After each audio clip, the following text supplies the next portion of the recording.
ஞாபகப்படுத்துகிறார்கள். அந்த விஷயங்களில் மிக முக்கியம் வாய்ந்தது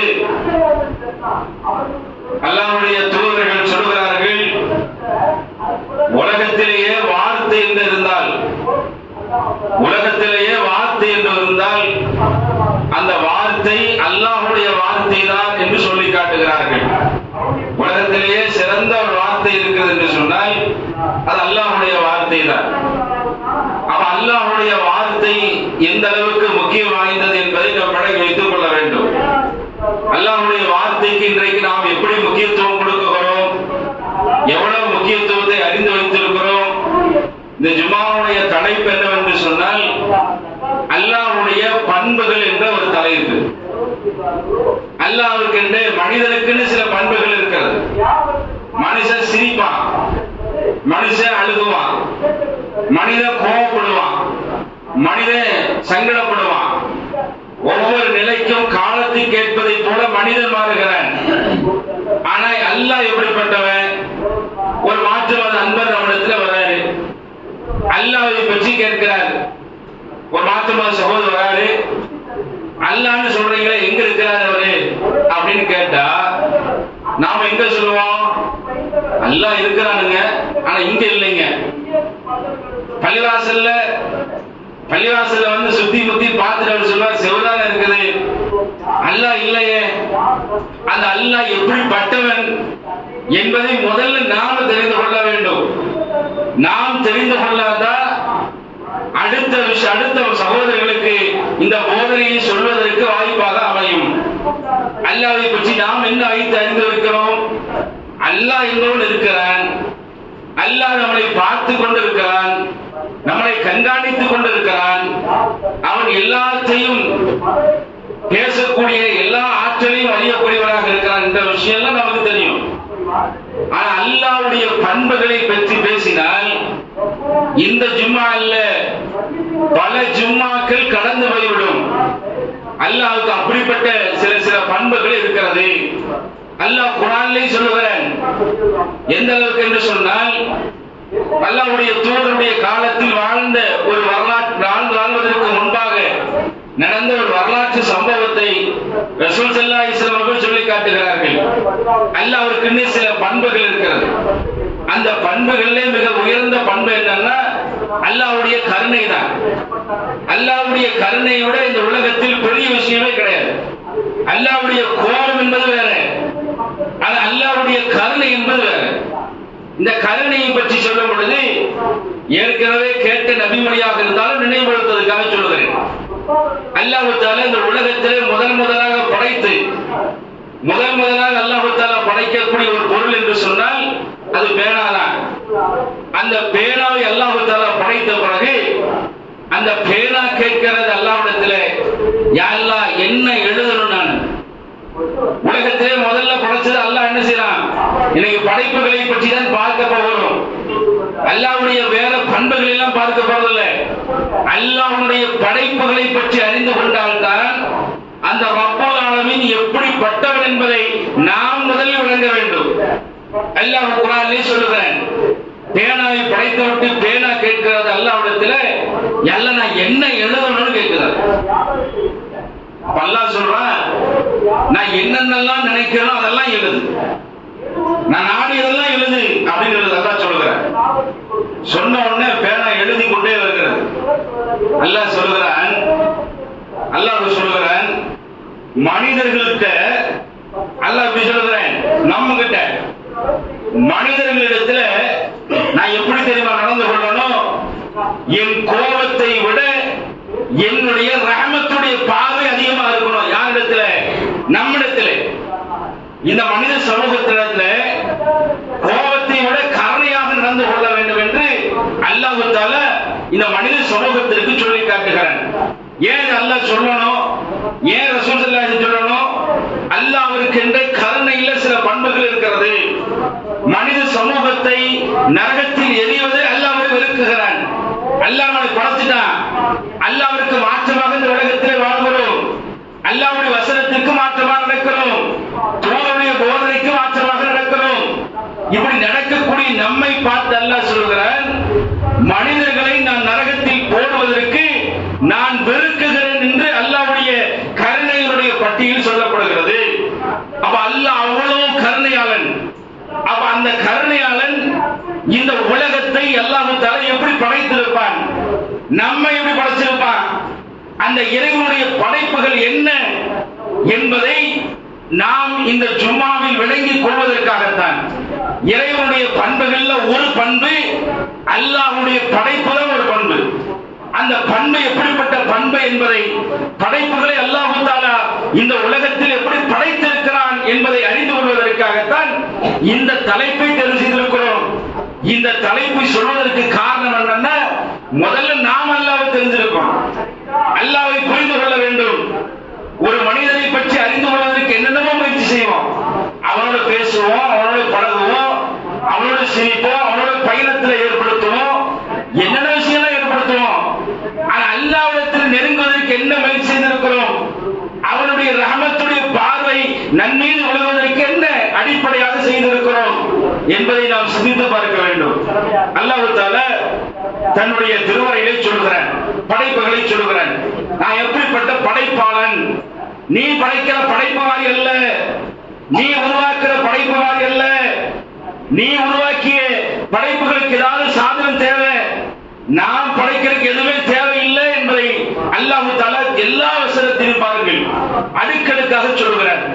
அதில் ஒரு வசனம் தான் 2வது அத்தியாயம் 164 சொல்கிறான், தன்னுடைய படைப்புகளை சொல்கிறான். இன்ன ஃபீ ஹல்கி ஸமாவாதி வல் அர்த், நிச்சயமாக வானம் இருக்கு பாருங்க, இந்த வானம் கண்ணு பார்க்கிற வானம், இந்த மேகத்தை தான் பார்க்கிறோம். 7 அடுக்கை வைத்திருக்கிறான் அல்லாஹ் தஆலா. அந்த வானங்களையும் இந்த பூமி பார்க்கிறவன், இந்த பூமி, இந்த பூமியும் படைத்திருப்பதிலும் இரவையும் பகலையும் அல்லாஹ் சொல்கிறான், வஹ்திலாஃபில் லைலி வன் நஹார், இரவையும் பகலையும் மாறி மாறி வருவதையும். அடுத்து அல்லாஹ் சொல்கிறான், வஃபுல்கில் லதி தஜி ஃபில் பஹ்ரி பிமா யன்ஃபகுன் நாஸ், மனிதர்கள் பயன்தருவதை கொண்டு, மனுஷன் பயன்படுத்துவதற்காக கடலும் செல்லும் கப்பலை நான் உருவாக்கி வைத்திருக்கிறேன், பயன்படுத்தியிருக்கிறேன். கடல்ல தூக்கி போறான் ஒரு மனுஷன், இரும்ப தூக்கி கல்ல தூக்கி போடுறான், கடல்ல போட்டா மிதக்கணுமா இல்லையா? கடல்ல போட்டா ஒரு பொருளை போட்டா மேல மிதந்து வரணும். கப்பல் மிதக்குது, எவ்வளவு பெரிய டென் இருக்கும், நினைச்சு பார்க்காத வெயிட் இருக்கும். ஆனா கடல்ல தூக்கி கல்ல போட்டா கல்லு உள்ள போகுது, இரும்பு போட்டா உள்ள போகுது, ஏன் சாப்பிடக்கூடிய எந்த பொருளை போட்டா உள்ள போகுது. ஆனா கப்பல் மிதக்குதுன்றான். அல்லாஹ் தஆலா சொல்லுகிறான், கப்பலை என்ன செய்திருக்கிறோம், வானத்திலிருந்து எந்த அளவுக்கு எல்லாம் சொல்கிறான் பாருங்கள். வானத்திலிருந்து அல்லாஹ் தண்ணீரை இறக்கி, மழையை இப்ப சொல்றான்ல, வானத்திலிருந்து தண்ணீரை இறக்கி அதன் மூலம் பூமி, அல்லாஹ் சொல்கிறான், வானத்துக்கு எல்லாம் தண்ணி இறக்கிட்டான். எந்த பூமிக்கு எந்த தண்ணி தேவை, எங்க இறக்குனா எங்க கரெக்டா இருக்கும், பூமி செத்து போய் இருக்கும். அல்லாஹ் எப்படி சொல்கிறான், இறந்த பூமிக்கு நான் தண்ணீரை ஏற்படுத்துகிறேன், அதன் மூலம் அது உயிர் பிடிக்கிறது. விவசாயம் செய்யலாம், விதைய போடுறான், எப்படி விவசாயம் வெளியில எப்படி வருது, எப்படி கனிவர்கள் வருகிறது, உயிர்ப்பிக்கிறது நான் என்று அல்லாஹ் சொல்லுகிறேன். சொல்லி முடிச்சு அல்லாஹ் சொல்லுகிறேன், ஒவ்வொரு விதவிதமான உயிர்களையும் காட்சிகளையும் மாறி மாறி என்ன செய்கிறேன், ஏற்படுத்துகிறேன். வானத்திற்கும் பூமிக்கும் கட்டுப்பாட்டில் மேகங்கள் இருக்கிறது. விலங்கு மக்களுக்கு அல்லாஹ்வுடைய வல்லமையும் கருணையும் எடுத்துக்காட்டாக சான்றாக இருக்கிறது. எல்லாம் அல்லாஹ் சொல்லிட்டான். சொல்லிட்டு பாருங்க, சில உதாரணங்கள் அல்லாஹ் காக்குறான், உதாரணங்கள் அல்லாஹ் சொல்றான். எப்படிப்பட்ட படைப்பாளன் அல்லாஹ் என்பதை பாருங்கள். எப்படிப்பட்ட படைப்பாளன் அல்லாஹ் தஆலா சொல்கிறான். 2வது அத்தியாயம் 117 வசனத்தில் சொல்கிறான், பதீஉஸ் ஸமாவாதி வல் அர்த். அல்லாஹ் சொல்கிறான், நீ உருவாக்குற பொருளுக்கு சாம்பிள் வேணும், நீ உருவாக்குற பொருளுக்கு என்ன வேணும், சாம்பிள் வேணும். ஆனா அல்லாஹ்வுக்கு எந்த சாம்பிளும் தேவையில்லை. அல்லாஹ் அப்படிப்பட்ட படைப்பாளன். உதாரணத்துக்கு வைத்துக் கொள்ளுங்கள், விமானம் இருக்குது. விமானத்தை கண்டுபிடிக்கிறவங்க எப்படி கண்டுபிடிச்சான், மனுஷன் கண்டுபிடிச்சால விமானம் மிக பிரம்மாண்டம், பார்த்தாலே வியப்பா இல்லையா? ஏர்போர்ட்டுக்கு போயாச்சு. இங்கிருந்து நம்ம இருக்கக்கூடிய நாம யாரும் விமானத்தை பார்த்ததுன்னு வச்சுங்களேன், ஏர்போர்ட்ல போய் நின்றா அந்த விமானத்தை பார்த்தா எவ்வளவு பிரம்மாண்டமான படைப்பு, எப்படி மனுஷன் உருவாக்கி இருக்கிறான் என்பதை மனிதன் வியப்படைந்து பார்க்கக்கூடிய ஒரு காட்சி தான் விமானம். இது எப்படி மனுஷன் படைச்சா? ஒரு பறவை வைத்து அதை எடுத்து காட்டினான். மனுஷனுக்கு இல்லைங்க, ஒரு பறவை இதை பார்த்து சாம்பல் வைத்துதான் என்ன செய்தான்? விமானத்தை மனுஷன் படைச்சான். அல்லாஹ் அப்படி படைக்கல, எந்த சாம்பிளையும் அல்லாஹ் வைக்கல. ரயில் ஓடுதில்ல, ரயில், இந்த ரயில மனுஷன் எப்படி உருவாக்கினா, எப்படி கண்டுபிடிச்சா? ரயில் பூச்சி ஒன்று பார்க்கலாம், அதனுடைய பார்க்கிற பிரம்மாண்டம் பார்க்கிற ரயில் பார்த்தா பயங்கர பெருசு. பிரேப்படை எப்படி அளவுக்கு இருக்குது? புல்லட் ரயில்ன்றா, மெட்ரோன்றா, அதுன்றா, இதுன்றா. இது எல்லாம் சாம்பிள் என்ன? அல்லாஹ்வுடைய படைப்பு ரயில் பூச்சி தான். இந்த ரயில் பூச்சியை பார்த்து மனுஷன் என்ன செய்யறான்னா, அவன் எடுத்து பார்க்கறான். பார்த்து இதை பார்த்து என்ன செய்யறான்? ட்ரெயினை கண்டுபிடிக்கிறான். இது மனிதனுடைய ஸ்டேட்மெண்ட். ஆனா அல்லாஹ்வுக்கு எப்படி தெரியுங்களா? எந்த ஒரு சாம்பிளும் இல்லாம படைக்கக்கூடிய, அதை முதல்ல வளர்க்கணும். எந்த ஒரு சாம்பிளும் அவனுக்கு தேவையில்லை. அல்லாஹ் தஆலா அடுத்து சொல்லுகிறான். எப்படி சொல்றான்னா, 19 அத்தியாயம் 61ல சொல்றான், அஃபல யதுகுல் இன்சான் அன்னா خلقناكم من قبل. அல்லாஹ் சொல்லி காட்டுறான். ஆனா நீ உருவாக்குற பொருளுக்கு மூலம் தேவை. அல்ல, நீ படைக்கிறதுக்கு மூலம் தேவை. நீ கட்டணம் வச்சுக்கோ, அதுக்கு கல்லு தேவை. வீடு பில்டிங் கட்டுறான், கல்லு தேவைப்படும், மண்ணு தேவைப்படும், சிமெண்ட் தேவைப்படும், தண்ணி தேவைப்படும். இதெல்லாம் மூலம். அல்லாஹ் தஆலா படைக்கிறான என்ன வேணும்? அல்லாஹ் சொல்கிறான், அட நீ உருவாக்குறதுக்கெல்லாம் எல்லாம் தேவை. நீ செல்போன் தயாரிக்கிறியா, அதுக்கு மூலம் வேணும். அதை உருவாக்குறதுக்கு ஏதாவது பொருள் தேவை. வீட்டுல பயன்படுத்துகிற ஃபேனா இருக்குதா, நீ ஓட்டுற காரா இருக்குதா, இதுக்கு எல்லாத்துக்கும் ஏதாவது பொருள் தேவை. ஆனா அல்லாஹ்வுக்கு எந்த ஒரு பொருளும் தேவையில்லை. அப்படிப்பட்டவன் தான் நம்மை படைத்த ரப்புல் ஆலமீன் அல்லாஹ் என்பதை நீங்கள் விளங்கி வைத்துக் கொள்ள வேண்டும். இது மட்டுமல்ல, அல்லாஹ் எப்படிப்பட்டவன் பாருங்க. அல்லாஹ் எப்படிப்பட்டவன்? வார்த்தையிலே அவன் சொன்னாலே போதும். குல் அமின் ஆய்வு, வார்த்தை மூலமா படைக்கக்கூடியவன் அல்லாஹ். அல்லாஹ் எப்படிப்பட்டவன்? வார்த்தை மூலமா. இதற்கு உதாரணமாக எடுத்துக்கொள்ளுங்கள். எப்படிப்பட்ட உதாரணம் என்றால், அல்லாஹ்வுடைய தூதருடைய காலகட்டத்தில் வாழ்வதற்கு முன்பாக மரியம் அலைஹிஸ்ஸலாம், மரியம் அலைஹிஸ்ஸலாம் இருக்கிறாங்க. அந்த மரியம் அலைஹிஸ்ஸலாம் அல்லாஹ் தஆலா மரியம் அலைஹிஸ்ஸலாமுக்கு ஆண் வாரிசை கொடுப்பதாக ஜிப்ரீல் அலைஹிஸ்ஸலாம் மூலமாக என்ன செய்யப்படுகிறது? தகவல் சொல்றான். அல்லாஹ் சொல்றான், மரியமே உனக்கு அல்லாஹ் என்ன செய்யறான்? ஆண் குழந்தையை கொடுக்குற அப்படின்னு அல்லாஹ் சொல்லியிருக்கிறான். மரியம் அலைஹிஸ்ஸலாம் கேட்கிறாங்க, எந்த ஆணும் என்னிடத்தில் தீண்டாம, எந்த ஆணும் என்னிடத்தில் தீண்டாம எப்படி ஆண் குழந்தை பிறக்கும்? மரியம் அலைஹிஸ்ஸலாமுக்கு அல்லாஹ் சொல்றான் ஜிப்ரீல் அலைஹிஸ்ஸலாம் மூலமா, அல்லாஹ் நாடினால் நடக்கும். அல்லாஹ் நாடினால் நடக்கும். நடந்துச்சு, நடந்துச்சு. எப்படி நடந்துச்சு?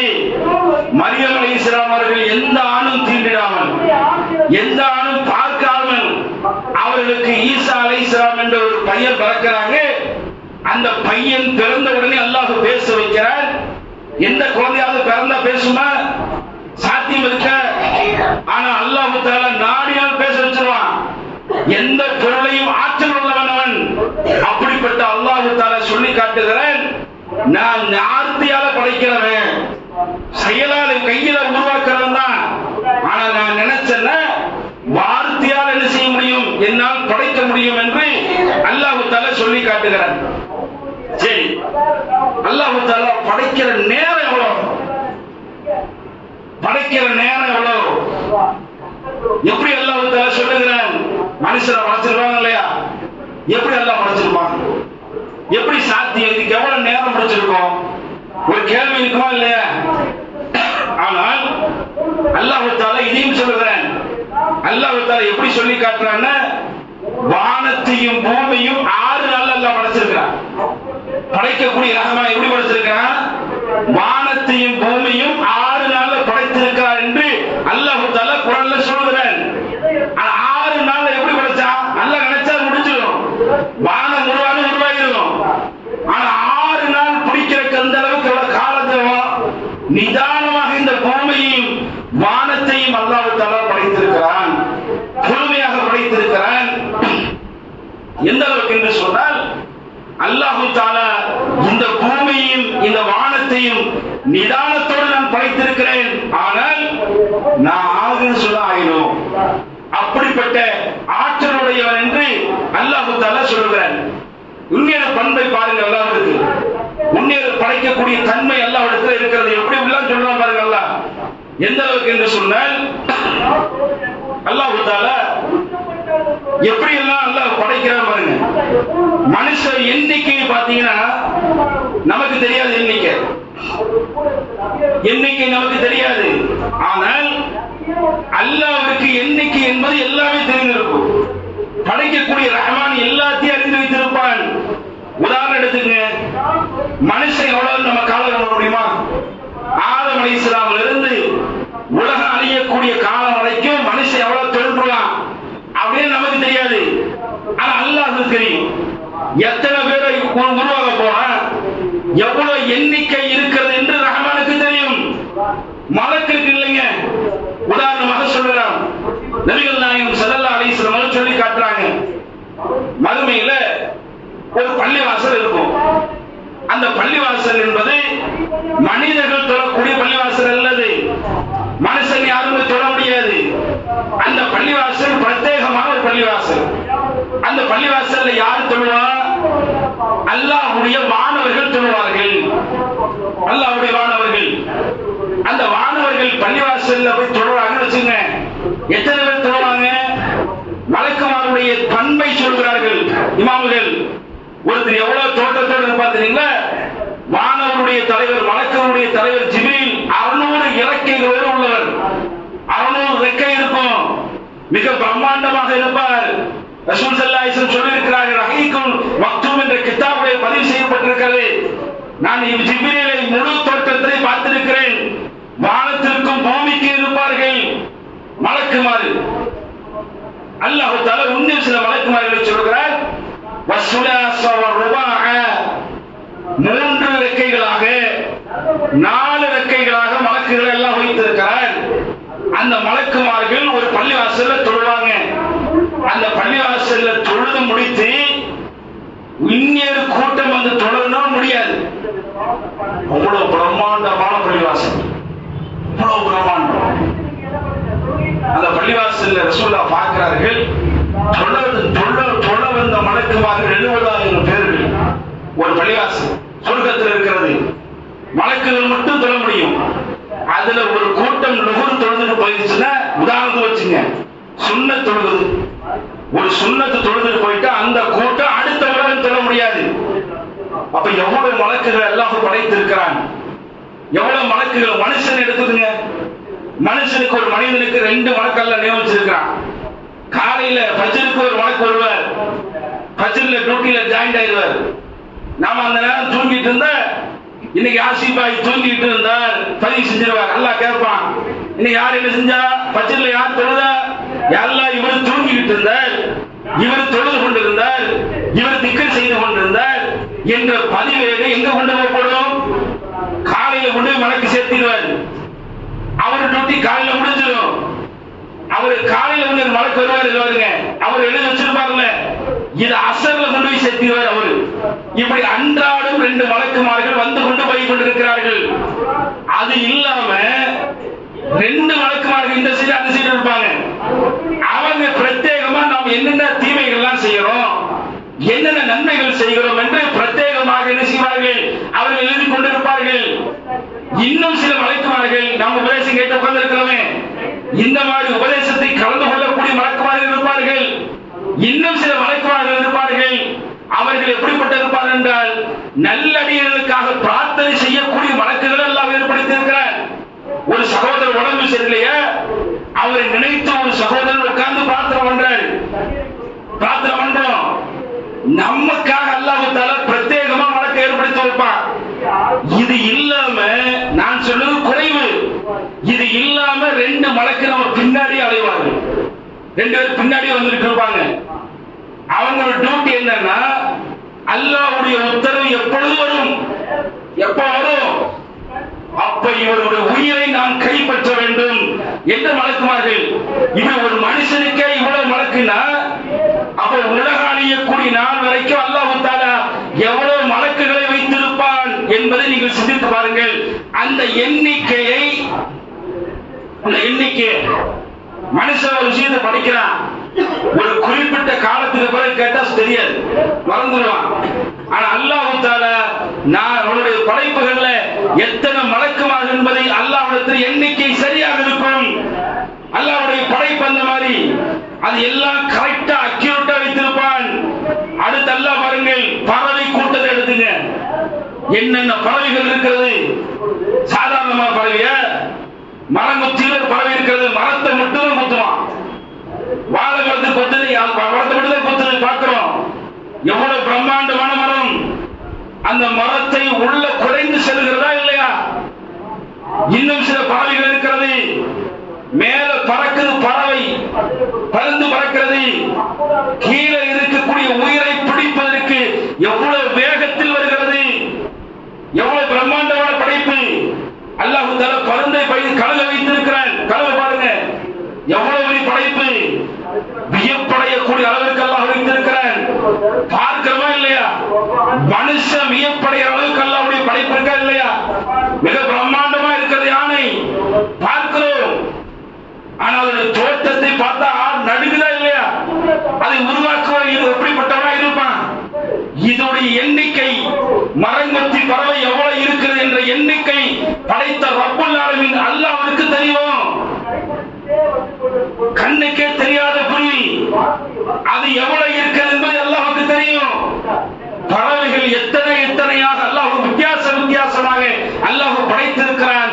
அத்தனை படைப்புகளையும் தன்னுடைய கையில் வைத்திருக்கிற வல்லமை படைத்தவன் தான் நம்மை படைத்த ரப்புல் ஆலமீன் அல்லாஹ் என்பதை நீங்கள் சிந்திக்க வேண்டும் என்பதற்கு அல்லாஹ் சொல்லி காட்டுகிறான். நான் எண்ணிக்கை கரெக்டா வச்சிருப்பேன் என்று அல்லாஹ் சொல்கிறான். அவ்வளவு ஏங்க, அவ்வளவு கடல்ல மீன் பாருங்க, என்னென்ன மீன் இருக்கிறது. மத்தி மீன் இருக்குது, ஐல மீன் இருக்குது, கட்லா இருக்குது, என்னென்ன மீன் கடல்ல கணக்கிட முடியாத அளவிற்கு, நினைச்சு பார்க்க முடியாத அளவிற்கு மீன்கள் இருக்கிறதா இல்லையா? திமிங்களை எடுத்துக்குவோம். திமிங்களை எவ்வளவு இருக்கு மனுஷன் கணக்கு போட்ட முடியுமா? எடுத்து கணக்கு பார்த்துட முடியுமா? திமிங்களை இவ்வளவு கடல்ல இவ்வளவு இருக்கிறது என்று எண்ணி பார்த்து கணக்கு வச்சிட முடியுமா? மனுஷனால முடியாது. அதை படைத்தவனால் மட்டும்தான் எண்ணிக்கை வைக்க முடியும். அந்த எண்ணிக்கை என்னிடத்தில் இருக்கிறது அல்லாஹ் சொல்கிறான். மீன் எவ்வளவு இருக்கு எனக்கு தெரியும் என்று அல்லாஹ் சொல்கிறான். இன்னும் அல்லாஹ்வுடைய படைப்புகளை பாருங்கள், சிந்தித்து பாருங்கள். வியப்படைய அளவிற்கு இந்த உலகத்தில் அல்லாஹ் தஆலா படைத்து வைத்திருக்கிறான். அல்லாஹ் நீங்க சிந்திக்கணுமா? அல்லாஹ்வை பற்றி நெருங்க வேண்டுமா? அவருடைய படைப்பு உங்களுக்கு வியக்க வேண்டுமா? சிம்பிள், வேற எதுவுமே வேண்டாம். உலகத்தில் இருக்கிற மரங்கள் மட்டும் எத்தனை மனுஷன் நீங்க முடியுமா? மரங்கள் இருக்குல்ல உலகத்துல, அந்த மரத்தை எண்ணி மனுஷன் கணக்கு போட்டு வச்சிட முடியுமா? உலகம் முழுக்க எவ்வளவு மரம் இருக்குது, எப்படி வளருது, மலைக்கு மேல எப்படி வளருது, சாத்தியம் இல்லாம நிக்குதா இல்லையா? இதையெல்லாம் படைக்கக்கூடிய ஒரு நான் என்று அல்லாஹ் சொல்கிறான். எவ்வளவு மரம் என்பதை நான் என்னுடைய கையில் வைத்திருக்கிறேன் என்று அல்லாஹ் சொல்கிறான். அல்லாஹ்வுக்கு தெரியும், மனுஷனுக்கு தெரியாது, படைத்தவனுக்கு தான் தெரியும். இன்னும் பாருங்கள், அந்த மரத்தில் இருக்கக்கூடிய இலை, மரத்தில் இருக்கிற பாருங்க இலை, அந்த இலை எவ்வளவு இருக்கு? ஒண்ணு இல்லை, நம்ம கண்ணுக்கு தெரியுது. தென்னை மரம், இந்த தென்னை மரத்துல ஒரே ஒரு சோலையில எவ்வளவு இலை இருக்கு நமக்கு தெரியுமா? எண்ணி பார்த்துட முடியுமா? சாத்தியம் இருக்க ஒரு சோலை ஒரு மரத்துல என்னன்னா, வேப்ப மரத்துக்கு போறோம், வேப்ப மரத்துல எவ்வளவு இலை இருக்குன்னு சொல்லிட முடியுமா? சாத்தியம் இருக்க?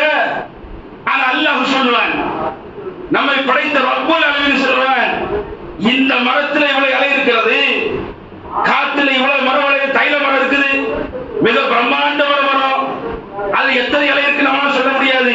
அது அல்லாஹ்வுக்கு தெரியும். ஏன் அவ்வளவு போறீங்க? கடல் இருக்கிறதுல கடல்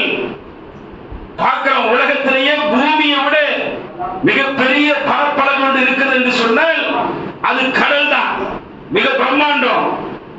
அந்த கடல்ல எத்தனை சொட்டு இருக்குது நமக்கு தெரியுமா? இது அல்லாஹ் சவாலாக விடுகிறான்.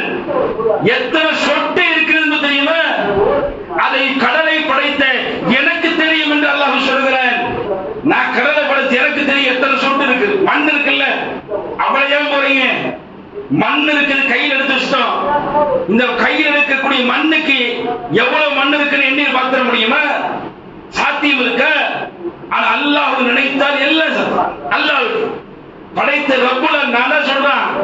அல்லாஹ் தஆலா சொல்லி காட்டுகிறான். எந்த அளவுக்கு என்று சொன்னால் 72வது அத்தியாயம் 28வது வசனம் சொல்கிறான். பிமா லதைஹிம் வத்தஸஉ குல்ல ஷைஇன் அதா. அட நீ என்ன நினைக்கிற? நான் சாதாரணமான உன்னமா நினைச்சிட்டியா? அல்லாஹ் கேட்கிறான். இந்த மனித சமூகத்தை பார்த்து கேட்கிறான், நான் உன்ன மாதிரி ஆள? ஆனா உனக்கு எல்லாத்தையும் கொடுக்கிறவன் நானு. எல்லா உலகத்துல என்னால் என்னென்னலாம் படைக்கப்பட்டிருக்கு என்பதை அல்லாஹ் தஆலா சொல்லுகிறான். லதைஹிம் சகல பொருட்களையும் அல்லாஹ் சொல்றான். நான் சொல்ல, அல்லாஹ் சொல்றான். அல்லாஹ் தஆலா சொல்லி காட்டுறான். எப்படி? 72வது அத்தியாயம் 28ல சொல்றான். வஅத்தல்லாஹு வஅத்தஸ குல்ல ஷைஇன் அதா. சகல பொருட்களுடைய எண்ணிக்கை கணக்கிட்டு நான் வைத்துள்ளேன் என்று அல்லாஹ் தஆலா சொல்கிறான். கணக்கு போட்டு வச்சிருக்கிறேன், கணக்கு போட்டு வச்சிருக்கிறேன். அப்ப அல்லாஹ் எப்படிப்பட்டவன் என்பதை பாருங்கள். அல்லாஹ் தஆலா நாம என்ன நினைச்சிருக்கிறோம்? வியப்படைகிற அளவுக்கு அல்லாஹ் சொல்கிறான். நாம பெரிய பெரிய உதாரணங்கள் சொல்ல வேண்டாம், சின்ன சின்ன உதாரணங்கள் போதும். அல்லாஹ் தஆலா வியப்படையக்கூடிய அளவுக்கு இந்த உலகத்தில் அல்லாஹ்வுடைய படைப்புகள் இருக்கிறது. அடுத்து அல்லாஹ் சொல்கிறான். எப்படி சொல்லி காட்டுறான் தெரியுங்களா? அல்லாஹ் தஆலா சொல்லி காட்டுறான். இது சொல்லி படைப்புகளை சொல்லி முடியாது. மனுஷரை மட்டுமல்ல, உலகத்துல எல்லாத்தையும் அல்லாஹ் தஆலா ஜோடியெல்லாம் படைச்சிருக்கிறான். மனுஷனை ஆணு பெண்ணு ஜோடியை படைச்சிருக்கிறான். பறவையிலும் ஜோடி இருக்கிறது, மிருகங்களையும் ஜோடி இருக்கிறது, பாம்பையும் ஜோடி இருக்கிறது, குருவியிலும் ஜோடி இருக்கிறது, தேனீச்சிலையும் ஜோடி இருக்கிறது, எறும்பிலையும் ஜோடி இருக்கிறது, என்னென்ன கொசுவிலையும் ஜோடி இருக்கிறது, ஈயிலையும் ஜோடி இருக்கிறது. இப்படி உலகத்தில் நான் படைச்ச எல்லாத்தையும் அல்லாஹ் தஆலா சொல்லுகிறான். நான் ஜோடி ஜோடியாக படைத்திருக்கிறேன் என்று அல்லாஹ் தஆலா தன்னுடைய திருமறையில் இந்த மனித சமூகத்திற்கு சவாலாக சொல்லி காட்டுறார். நீ படைக்க முடியுமா? என் படைப்புக்கு முன்னால் நீ சரியா நிக்க முடியுமா? நீ விமானத்தை படைச்சா நீ பெரிய ஆள? ரயில உருவாக்குற பெரிய ஆள? பிரம்மாண்டமான வீட்டை கட்டது பெரியதா? தாஜ்மஹால் மாதிரி பெரிய பெரிய அமெரிக்காவில் இருக்கக்கூடிய கோபுரத்தை மாதிரி நீ உருவாக்கலாம். அது ஒன்றும் இல்லாமல் தகர்க்கப்படும். செல்போன் இருக்குன்னா சார்ஜ் பண்ண செயல்படாது. ஆனா மனுஷன் செயல்படுறான், தினந்தோறும் செயல்பட்டு கொண்டிருக்கிறான். பேசுறான், ஓடுறான், நடக்கிறான், உணவெடுக்கிறான், தண்ணீர் அருந்துகிறான். ஒவ்வொன்றையும் அறிந்து கொண்டு இதெல்லாம் சார்ஜ் போடணும். சாப்பாட்டு தவிர என்ன இருக்குது? குடிக்கிற தண்ணி தவிர என்ன இருக்கிறது? மனுஷன் செயல்படி ஓடுறானா இல்லையா? இதெல்லாம் சார்ஜ் போட்டுட்டு இருக்கோமா? போய் பின்ன உட்காந்து பின்னெடுத்து குத்தி சார்ஜ் போடுறோமா? ஆனா நீ படைக்கிற படைப்பு சார்ஜ் போட்டு தான் நடக்கும். ரோபோவை உருவாக்க சார்ஜ் இருக்கணும். ஆனா அல்லாஹ்வுடைய படைப்புகள் எதுக்கும் சார்ஜ் இல்ல. கொசுவா இருந்தாலும் சரி, ஈயா இருந்தாலும் சரி. ஏன்? நம் கண்களில் முன்னாடி சின்ன மைன்யூட்டா இருக்கிற பூச்சியை கூட, எனக்கு மைன்யூட்டா இருக்கிற பூச்சி, அந்த பூச்சி கூட சார்ஜ் இல்லாம அல்லாஹ் தஆலா உருவாக்கி இருக்கிறார். எவ்வளவு பெரிய ரஹ்மான்! அல்லாஹ் தஆலா அடுத்து சொல்கிறான். 86வது அத்தியாயம் 2வது வசனத்தில் சொல்கிறான். சபி இஸ்மா சூராவை பாருங்க. அந்த அல்லாஹ் தஆலா சொல்கிறான், ஒவ்வொருத்தரையும் அழகழகா படைச்சிருக்கிறேன். அல்லாஹ் தஆலா எப்படி சொல்றான்? ஒவ்வொன்றையும் அழகாக நான் படைத்திருக்கிறேன். மனுஷனை விட்டுருங்க, ஒவ்வொரு பறவைகளிலிருந்து விலங்குகளிலிருந்து எல்லாரையும் பாருங்க, எல்லாத்தையும் பாருங்க. பார்க்கிறதுக்காக ஜூ போடுறோமா இல்லையா? அல்லாஹ்வுடைய படைப்பை பார்ப்பதற்கு வியப்படைகிறோமா இல்லையா? இப்படி அல்லாஹ் தஆலா எல்லாத்தையும் அழகாக நான் படைத்திருக்கிறேன் என்று அல்லாஹ் தஆலா சொல்லி காட்டுறான் என்று சொன்னால், அன்பார்ந்த சகோதரர்களே, இதெல்லாம் ஒரு வகை. இவ்வளவு தூரம் சொன்னதல்ல, சிம்பிளா அல்லாஹ் சொல்லிட்டான். இன்னும் இது மாதிரி பல படைப்புகளை அல்லாஹ் தஆலா வைத்திருக்கிறான். அப்படிப்பட்ட அல்லாஹ் என்பதை நாம் மறந்துவிடக் கூடாது என்பதற்காகத்தான் அல்லாஹ்வுடைய பண்புகள்ல அல்லாஹ்வுடைய படைப்புகளை மட்டுமல்ல சொல்கிறேன், இன்னும் வெவ்வேறு பண்புகளை கொண்டவன் தான் நம்மை படைத்த ரப்புல் ஆலமீன் அல்லாஹ் என்பதை விளங்கி வைத்துக் கொண்டு அவனுக்கு கட்டுப்பட்டு நடக்கக்கூடிய மக்களாக அல்லாஹ் தஆலா உங்களையும் என்னையும் ஆக்கியவர்கள் கூறி எனது உரை நிறைவு செய்கின்றேன். வாஹிர் தவானா அல்ஹம்துலில்லாஹி ரப்பில் ஆலமீன். அஸ்ஸலாமு அலைக்கும் வரஹ்மத்துல்லாஹி வபரகாத்துஹு.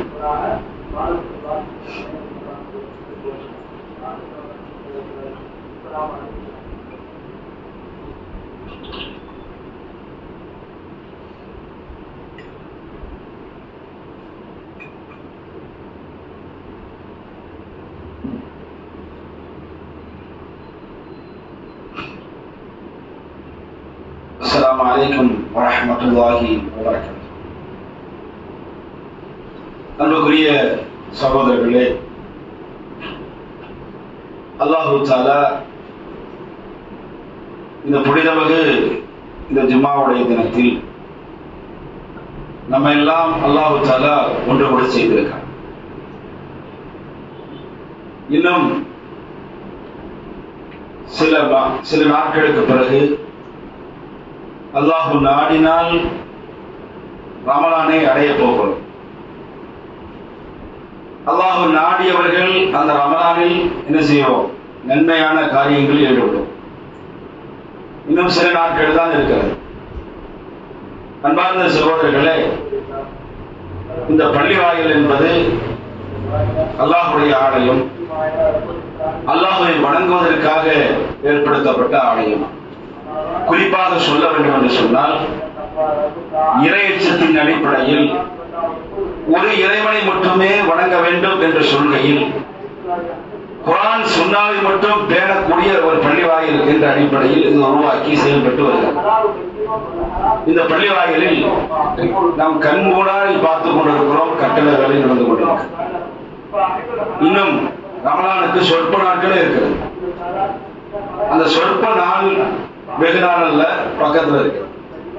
நம்முடைய நோக்கம், பெண்கள் வேற வீட்டுல தொழுது கொண்டு இருக்கிறார். இந்த சவுண்டை வச்சுக்கிட்டு என்ன செய்வாங்க? தொழுவாங்க. ரமலானுடைய மாதத்தில் என்ன நடக்கும் அப்படின்னா, இரவு நேரங்கள்ல இந்த 20 வரைக்கும் அவங்க தொழுவாங்க. இந்த கடைசி 10 வந்துருச்சுன்னு சொன்னா வெளியில மைக்கு போட முடியாது, உள் மைக்கு தான் போட முடியும். ஏன்னா 3 மணி அப்படின்றப்போ இந்த கடைசி 10 நம்முடைய பள்ளிவாசலை பொறுத்தவரை 10 நாட்களுமே இரவு 3 மணிக்கு தொழுக. அப்ப அந்த இரவு 3 மணிக்கு தொழுக நடக்கிறப்போ பெண்களுக்கு வெளியே மைக்கு போட்டா மற்ற சகோதரர்களுக்கு இடையூறாக இருக்கும் என்பதனால பள்ளிவாசல்ல என்ன செய்வோம்? தொடர்ச்சியா இந்த கம்பி எல்லாரும் பார்த்து கொண்டு இருக்கு. இந்த கம்பியை ஏற்படுத்தி என்ன செய்வோம்? தொழுகைக்கு ஏற்படுத்துவோம். போன வருட ரமலானுடைய நிலவரம் மட்டும் எப்படின்னா, பெண்கள் வந்து ஃபுல்லா நிறைஞ்சிருவாங்க, ஆண்களும் என்ன செய்வாங்க? 3 மணிக்கு பார்த்து நிறைஞ்சிடும். வெளியில் நின்று தொழக்கூடிய நிலை, அந்த நிலை வந்துவிடக் கூடாது என்பதற்காகத்தான் மேல பெண்களுக்குன்னு எடுக்கணும் அப்படின்னு. அது மட்டுமல்ல, மதரசா, நம்ம மதரசா நடந்து கொண்டு இருக்கிறது. இந்த மதரசாவை சமீபத்தில் இன்ஷா அல்லாஹ் பிப்ரவரி 22 மதரசாவுடைய ஆண்டு விழா நிகழ்ச்சி ஏற்பாடு செய்யப்பட்டிருக்கிறது. இந்த ஆண்டு விழா என்பது எதற்காக என்றால், உங்களுடைய பிள்ளைகள் எந்த ஒரு வருடத்தில் எவ்வளவு மார்க் அறிவை பெற்றிருக்கிறார்கள், எவ்வளவு தூரம் சிறந்தவர்களாக இருக்கிறார்கள் என்பதை வெளிப்படுத்தக்கூடிய ஒரு நிகழ்வு.